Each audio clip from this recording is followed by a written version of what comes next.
మనము ఇప్పుడు పరిశీలించబోతున్న మొక్క బ్రయోఫిల్లం జాతికి చెందిన ఒక ప్రత్యేకమైన ఔషధ మొక్క. ఈ మొక్కను భారతదేశంలో చాలా ప్రాంతాల్లో పాతర్ చెట్ట అని పిలుస్తారు. అయితే దక్షిణ భారతదేశంలో, ముఖ్యంగా తెలుగులో దీనిని సాధారణంగా అతిపతి ఆకు లేదా రణపాల అని అంటారు.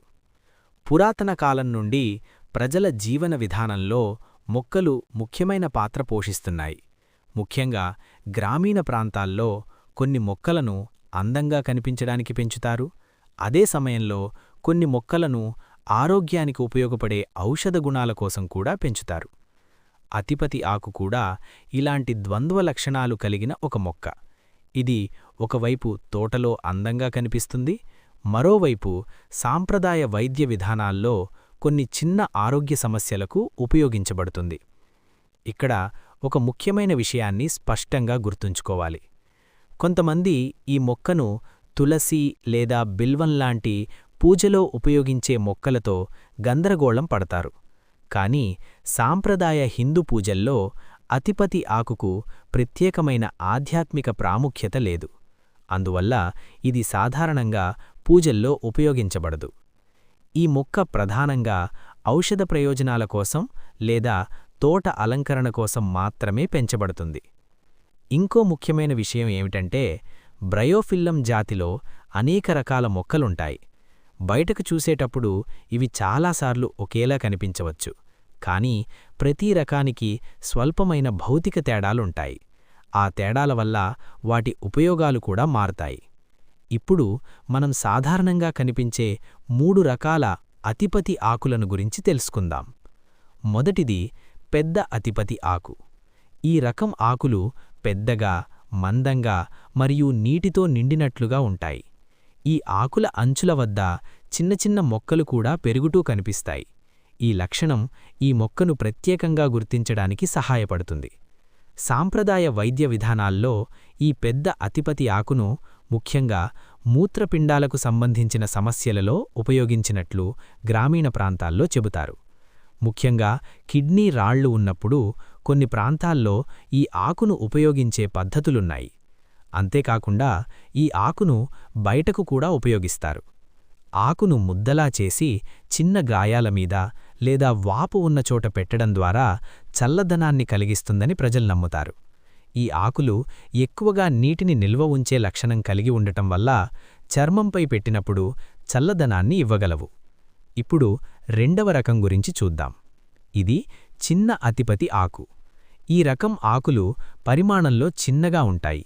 ఇవి చాలా వేగంగా పెరుగుతాయి మరియు తక్కువ సమయంలో ఎక్కువగా విస్తరిస్తాయి. గ్రామీణ సాంప్రదాయాల్లో ఈ చిన్న అతిపతి ఆకును సాధారణంగా దగ్గు తగ్గించడానికి లేదా గొంతు సమస్యలకు ఉపయోగించేవారని చెబుతారు.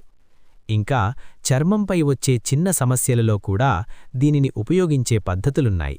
ఉదాహరణకు చిన్న చర్మదొరదలు లేదా పురుగులు కుట్టినప్పుడు కొన్ని ప్రాంతాల్లో ఈ ఆకును ముద్దలా చేసి బయటకు ఉపయోగిస్తారు. ఇప్పుడు మూడవ రకం గురించి తెలుసుకుందాం. ఇది ఎరుపు అతిపతి ఆకు. ఈ మొక్కలో ప్రధానంగా కనిపించే లక్షణం ఆకుల అంచుల వద్ద కనిపించే ఎరుపు లేదా ఊదా రంగు. ఈ రంగు కారణంగా ఈ మొక్క తోటలో చాలా అందంగా కనిపిస్తుంది. అందుకే ఈ రకం మొక్కను చాలామంది ప్రధానంగా అలంకరణ కోసం పెంచుతారు. కొన్ని ప్రాంతాల్లో దీనిక్కూడా స్వల్పంగా చర్మ సంబంధిత ఉపయోగాలు ఉన్నాయని చెబుతారు. కానీ ఎక్కువగా ఈ మొక్కను తోటలో అందం కోసం పెంచుతారు. ఈ 3 రకాల అతిపతి ఆకులను గమనిస్తే ఒక విషయం స్పష్టంగా తెలుస్తుంది. ప్రతి రకం ఆకుకు తనకు ప్రత్యేకమైన లక్షణాలుంటాయి. పెద్ద ఆకులు మందంగా ఉంటాయి, చిన్న ఆకులు వేగంగా పెరుగుతాయి, ఎరుపు ఆకులు ప్రత్యేకమైన రంగుతో కనిపిస్తాయి. ఈ చిన్న చిన్న తేడాలు వాటి ఉపయోగాలను కూడా ప్రభావితం చేస్తాయి. ఇప్పుడు ఈ ఆకులను ఉపయోగించే విధానం గురించి కొంచెం తెలుసుకుందాం. సాంప్రదాయ పద్ధతుల్లో ఈ ఆకులను ఉపయోగించేటప్పుడు మొదటగా ఆకులను బాగా శుభ్రంగా కడగడం చాలా ముఖ్యం. ఇలా చేయడం వల్ల ఆకులపై ఉండే ధూళి లేదా సూక్ష్మజీవులు తొలగిపోతాయి. ఆ తర్వాత ఆకులను నెమ్మదిగా నూరి ముద్దలా తయారుచేస్తారు. ఈ ప్రక్రియను వైద్యశాస్త్రంలో ట్రిట్యూరేషన్ అని అంటారు. అంటే ఒక పదార్థాన్ని నూరి దాని చిన్న చిన్న కణాలుగా మార్చడం.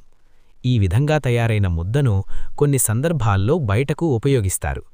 అయితే ఇక్కడ చాలా ముఖ్యమైన జాగ్రత్తలున్నాయి. ఈ ముద్దను లోతైన గాయాల మీద లేదా ఇన్ఫెక్షన్ ఉన్న గాయాల మీద ఎప్పటికీ ఉపయోగించకూడదు. అలాగే కొందరికి మొక్కలపై ఎలర్జీ ఉండే అవకాశం కూడా ఉంటుంది. ఎవరైనా ఈ ముద్దను ఉపయోగించిన తర్వాత చర్మంపై ఎర్రబారడం, మంట లేదా తీవ్రమైన దురద కనిపిస్తే వెంటనే ఆ ముద్దను తొలగించాలి. ఆ తర్వాత ఆ ప్రాంతాన్ని చల్లటి నీటితో బాగా కడగాలి. అవసరమైతే వెంటనే వైద్యుడిని సంప్రదించాలి. అందువల్ల ఏ మొక్కనైనా ఔషధంగా ఉపయోగించే ముందు సరైన సమాచారం తెలుసుకోవడం చాలా అవసరం. మొత్తంగా చూస్తే అతిపతి ఆకు అనే ఈ మొక్క మన తోటలో పెంచుకోవడానికి చాలా సులభమైన మొక్క. ఇది తక్కువ నీటితో బాగా పెరుగుతుంది మరియు వేడి వాతావరణాన్ని కూడా తట్టుకోగలదు. ఇలాంటి మొక్కలు మన ఇంటి తోటలో ఉండటం ప్రకృతితో మన సంబంధాన్ని మరింత దగ్గర చేస్తుంది. కానీ ఒక విషయం మాత్రం ఎప్పుడూ గుర్తుంచుకోవాలి. సాంప్రదాయంగా చెప్పబడే ఉపయోగాలు ఉన్నప్పటికీ ఏ మొక్కనైనా పూర్తిగా వైద్య చికిత్సకు ప్రత్యామ్నాయంగా ఉపయోగించకూడదు. ఆరోగ్య సమస్యలు ఉంటే ఎప్పుడూ నిపుణులైన వైద్యుల సలహా తీసుకోవడం మంచిది.